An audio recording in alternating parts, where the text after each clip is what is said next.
무더운 여름 휴가철이 지나고 본격적으로 가을철 활동기로 접어들었습니다. 휴가철에 길고 짧게 국내든 국외든 여행을 다녀오신 분들도 계실 것입니다.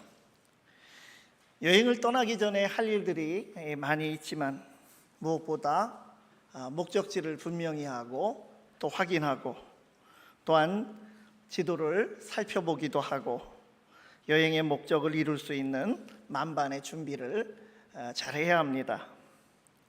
이 성경은 지금으로부터 약 800년 전에 장을 구분하고 500년 전에 절을 구분하였는데 이 성경 연구가 아주 활발하고 깊이 있게 발전한 현대에 와서 장을 나누었다면 아마도 오늘 본문까지 2장 10절까지 1장으로 구분을 하였을 것입니다.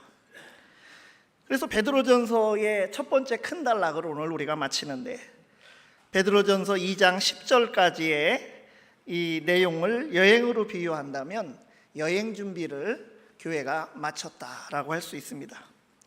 이제 2장 11절부터는 본격적으로 이 세상에서 나그네 된 교회가 천국을 향해 이 세상을 통과하는 여행길을 어떻게 갈 것인지에 관한 말씀들이 펼쳐지게 될 것입니다.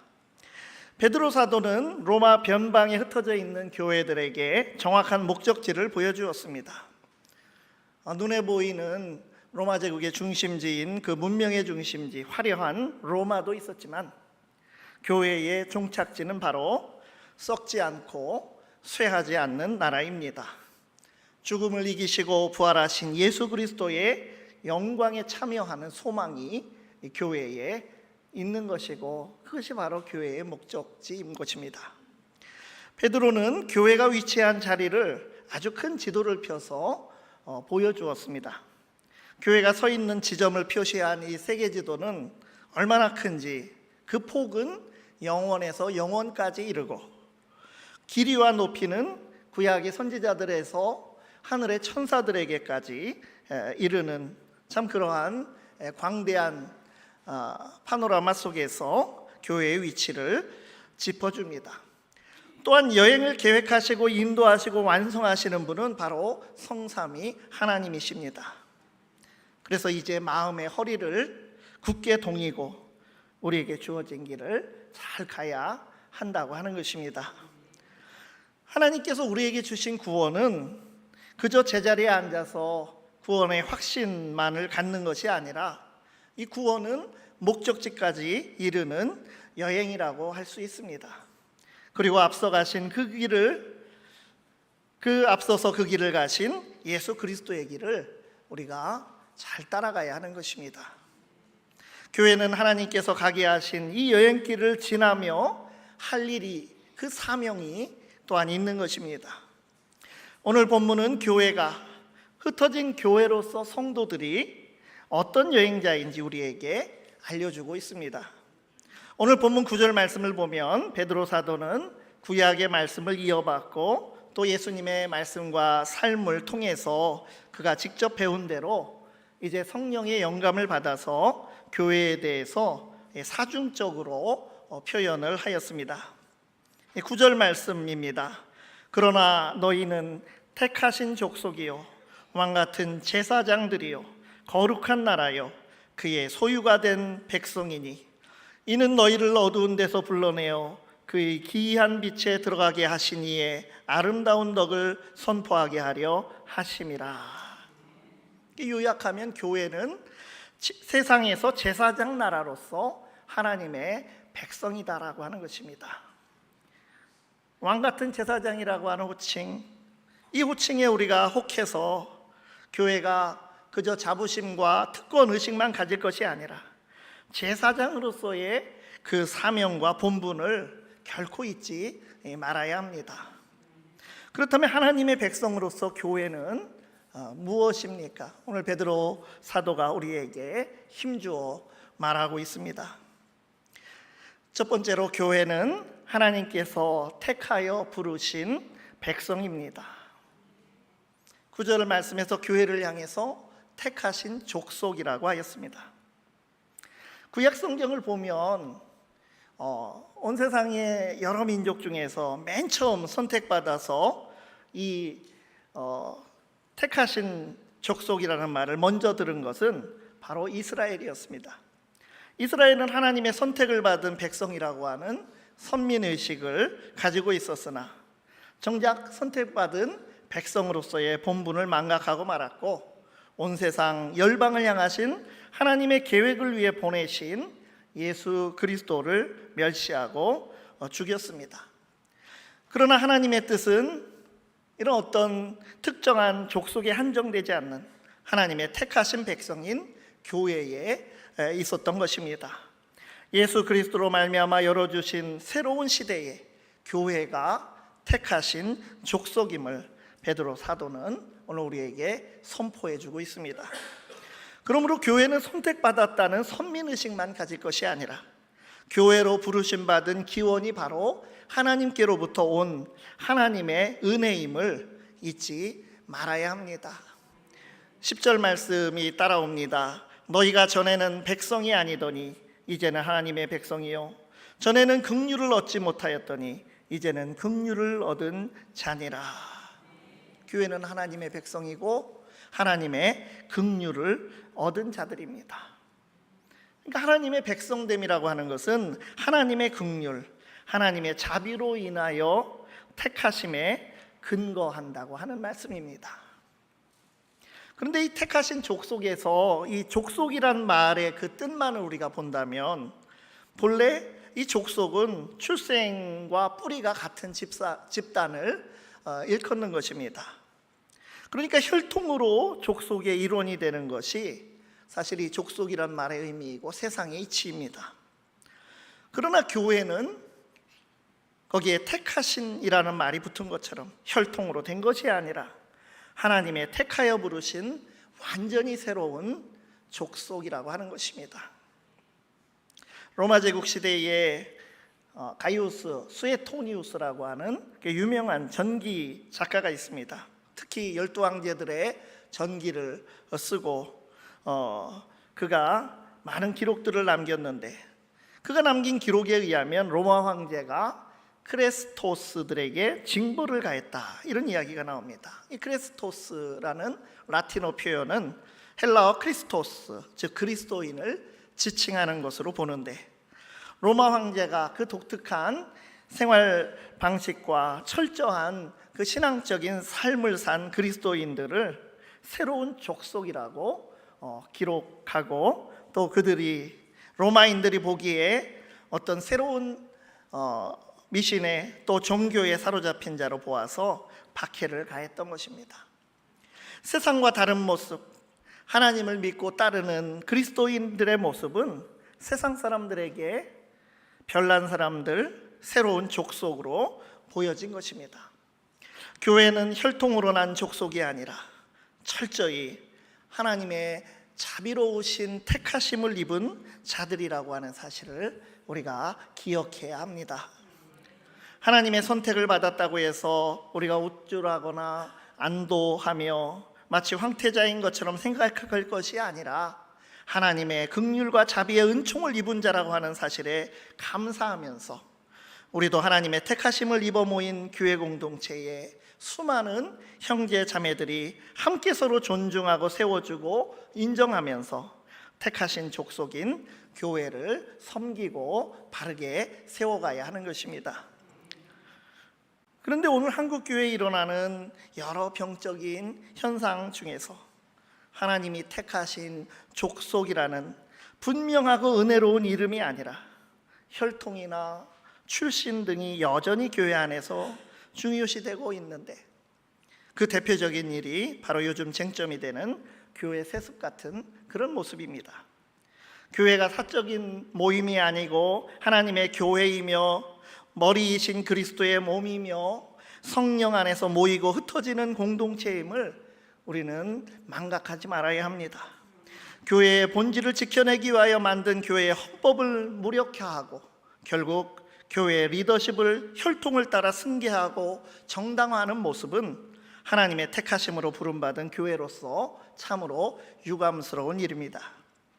우리는 하나님이 택하시어 부르신 하나님의 백성이며 제사장으로서 교회임을 잊지 말고 하나님께서 새로운 족속으로 존재하게 하신 교회를 통하여 세상에서 하시고자 하는 일이 무엇인지 늘 하나님의 뜻을 묻고 질문하며 올바로 우리의 본분을 감당해 나갈 수 있기를 바랍니다.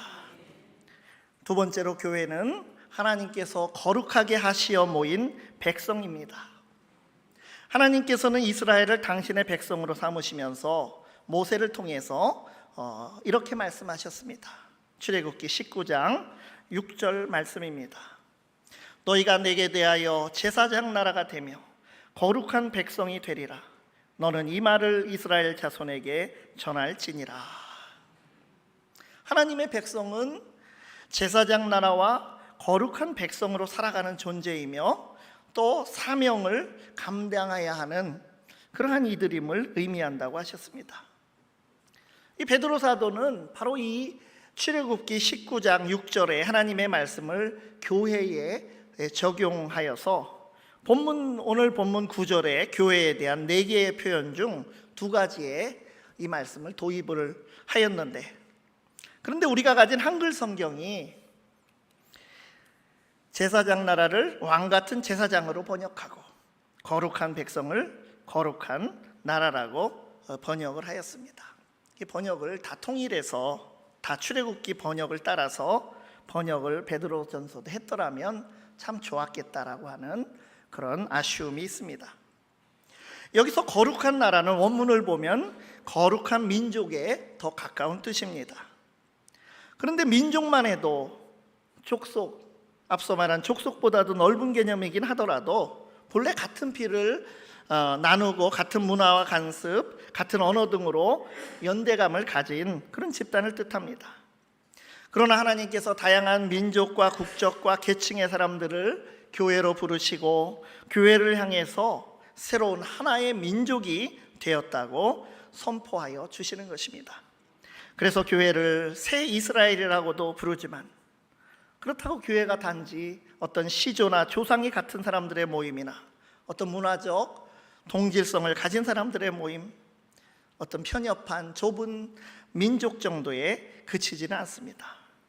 민족이나 인종의 개념을 넘어서서 모든 사람을 품을 수 있는 거룩한 민족이 바로 교회입니다.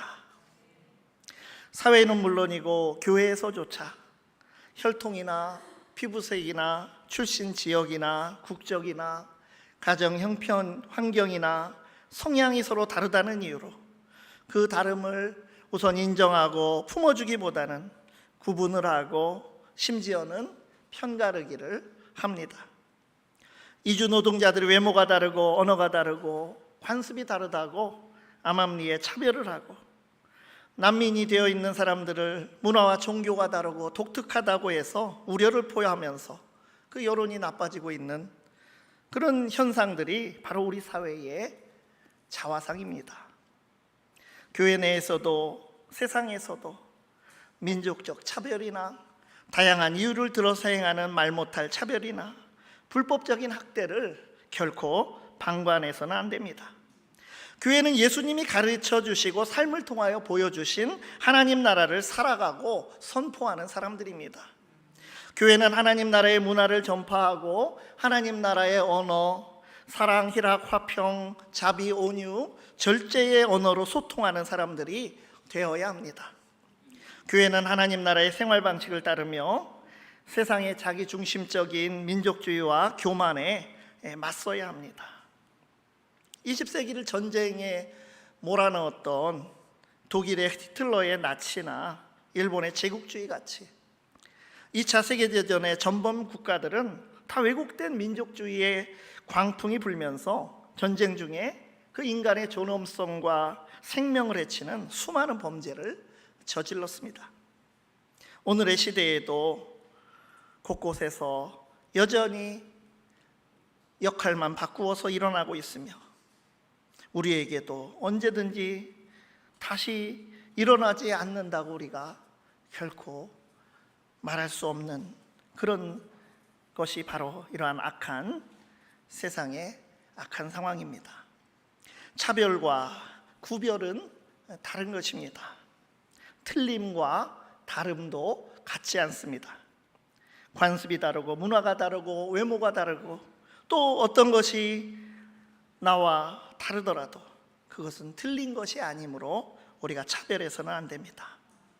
모든 사람을 긍휼히 여기시어 거룩한 새 민족으로 들어오라고 부르시는 하나님의 뜻을 받들며 하나님의 거룩한 백성으로 든든히 서는 교회가 되기를 바랍니다. 세 번째로, 교회는 하나님의 소유된 백성입니다. 온 세상과 피조세계 그 안에서 사는 모든 사람들, 민족들, 나라들은 모두 이미 주님의 창조주 하나님의 소유입니다. 그러나 정작 세상은 하나님을 떠나갔고 그들 가운데서 택하시고 부르시고 구원하시고 거룩하게 하셔서 교회를 세우시고 그 세상에 아직도 돌아오지 못한 그들이 원래부터 하나님의 소유임을 알게 하시려고 우리를 제사장으로 부르신 것입니다.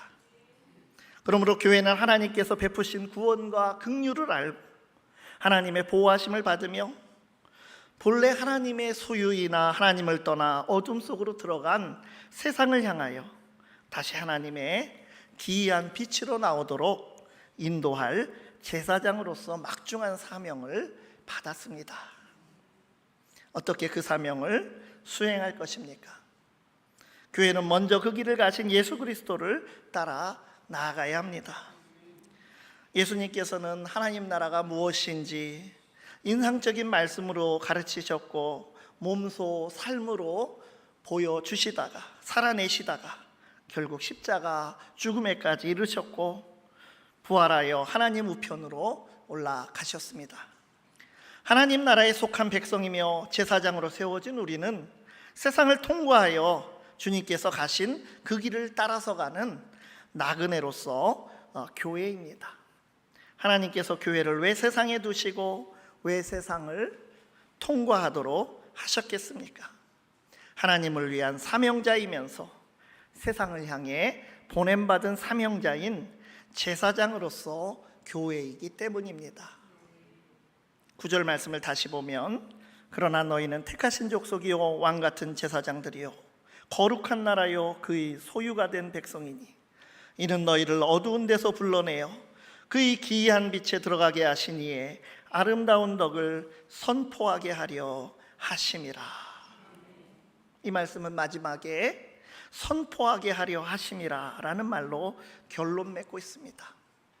9절 시작부터 대부분의 분량을 교회를 향한 네 가지의 인상적인 칭호들로 채우고 있지만 결국 이러한 제사장으로서 하나님의 백성인 그 교회에게 기대하시는 하나님의 뜻은 하나님의 아름다운 덕, 그 탁월하심과 긍휼이 풍성하심을 세상에 전하는 것입니다. 죄로 오염되고 죽음의 권세가 여전히 맹위를 떨치고 있는 세상의 어두운 데로부터 놀랍고 굉장한 빛 가운데로 불러내신 하나님의 구원의 능력에 나타난 그 탁월하시고 긍휼하심, 그 하나님의 덕을 선포하는 삶으로 인생의 나그네 길을 걸어가라고 하시는 것입니다. 하나님의 덕은 누구와도 비교할 수 없을 정도로 뛰어나십니다. 왜냐하면 기적을 일으키시는 전능하신 능력도 능력이지만 오히려 끝까지 포기하지 않으시고 용서하지 말아야 할 죄인을 불쌍히 여겨 받아주시고 기회를 주시는 하나님의 긍휼이야말로 하나님의 덕스러운 능력입니다. 그래서 10절에서 사도들과 믿음의 선배들의 선포의 결과로 구원받은 하나님의 백성이 되었음을 부연 설명하고 있습니다. 너희가 전에는 백성이 아니더니 이제는 하나님의 백성이요 전에는 긍휼을 얻지 못하였더니 이제는 긍휼을 얻은 자니라. 예수 믿기 전에는 아니었는데 믿은 후로는 이제 하나님의 백성이 된 것이고 긍휼을 얻은 자가 된 것입니다. 당시 세계를 호령하던 로마 제국의 중심 세력인 로마의 황제와 로마 시민들이 아니라 베드로 전서의 수신자와 같은 그 로마 제국의 변두리에 흩어진 소수의 무리인 교회가 하나님의 자비를 얻어서 하나님의 소유된 백성이 되고 로마 제국 전체와 온 나라 열방을 회복하도록 제사장의 사명을 부여하여 주신 것입니다. 이것이 또한 오늘 우리 교회의 사명입니다. 하나님의 소유이며 본래 소유였으나 떨어져 나간 세상을 다시 하나님의 소유된 하나님의 백성이며 거룩한 나라로 회복시킬 수 있는 아름다운 덕과 넘치는 긍휼이 이 시대 우리 교회와 성도들에게도 있어야 하는 것입니다. 오늘날 한국교회도 결국 소유의 문제로 세상을 따라가며 갈등이 일어납니다. 다시 말하지만 교회는 하나님의 소유된 백성입니다. 우리 모두는 우리의 소유자, 우리의 주인이시며 교회의 주인이신 하나님의 종일 뿐입니다. 종이 주인 되려는 어리석음에 우리는 결코 빠져서는 안 됩니다. 교회는 진정 누구의 소유입니까? 날마다 순간마다 교회는 하나님의 소유임을 고백하며 나아가야 합니다. 우리 모두가 교회로 택하여 부르시고 구별하여 모으신 그 하나님의 소유된 백성으로서 그 위치를 알고 하나님을 위하여 세상에 보냄받은 제사장으로서 본분을 다하며 이 땅에서의 나그네 여정을 담대하게 살아가시기를 간절히 바랍니다. 기도하시겠습니다. 하나님 아버지, 우리에게 베풀어 주신 사랑과 세워주신 사명을 받들어 하나님의 택하심과 구별하심과 소유로 받으심에 감사하며 세상에 하나님 나라의 복을 선포하는 우리 교회와 성도들이 되게 하여 주시옵소서. 예수 그리스도의 이름으로 기도드리옵나이다. 아멘.